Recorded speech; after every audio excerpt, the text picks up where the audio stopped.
Hi, I'm Carrie, and this is The Essence by Dave Hutchinson, science fiction novel.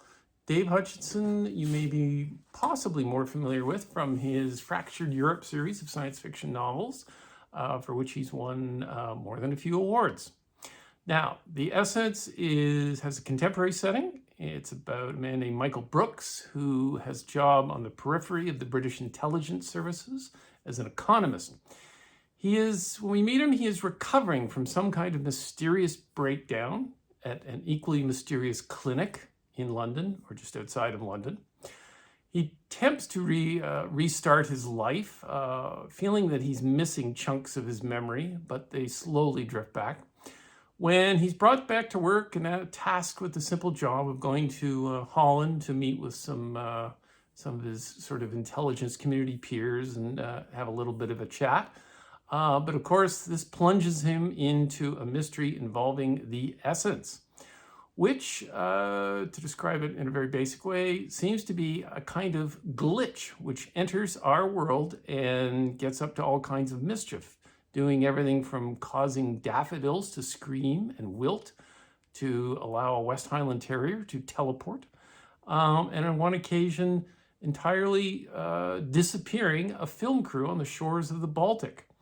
No one knows what it is, but there is a secret society known amongst themselves as essence heads, who have been tracing the history of this phenomenon for hundreds of years. And now Michael, it appears, or at least he falls into a conspiracy involving one particular essence head, who thinks Michael might actually be what the essence heads refer to as an artifact, that he may have experienced firsthand an essence event. It gets rather more complicated than that. There are twists and turns. There is a espionage angle to it, at least in the way it's plotted, and science fiction. And it ends in a cliffhanger and yet another revelation that makes us think that this is probably the first of several novels about the essence. I hope so. Now, tonally, or not sort of tonally, but this is the type of story that I think is particularly of appeal to British writers.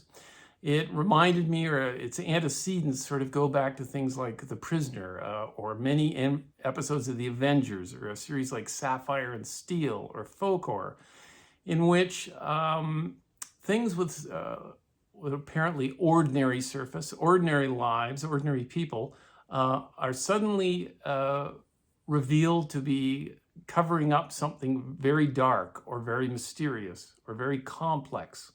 And either the ordinary people have to divine what's happening, or investigators, like the Avengers, are sent to find out why something strange is happening in a small village.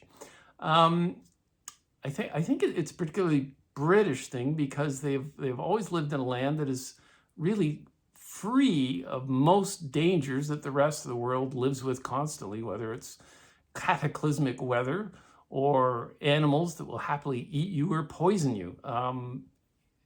The UK is a pretty harmless country in a great many ways, so dangers have to be invented. I remember a writer talking about this in regard to the golden age of detective fiction, which is pretty much an all British thing.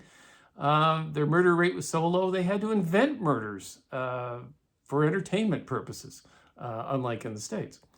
Anyway, Hutchinson is a very economical and precise writer. His prose is to be admired, and he certainly is efficient in telling his story, clicking in plot twists, tension, and deft, quick descriptions of characters. Thoroughly enjoyable. And if you haven't read his Fractured Europe series, make a beeline for your used bookstore or your Amazon or wherever, or order from his publisher, actually, would be best of all, because it's quite a brilliant feat in the field of science fiction, imagining a future Europe that's a near future Europe that's divided into dozens of ethno-states and city-states. Sounds more likely by the day. Anyway, that's The Essence by Dave Hutchinson, and please read it. And also, if you can find it in your hearts to get a hold of my book, The Skeleton Palms, a Nora thriller. Very dark, very violent. If you like that sort of thing, please check it out. Thanks. Bye.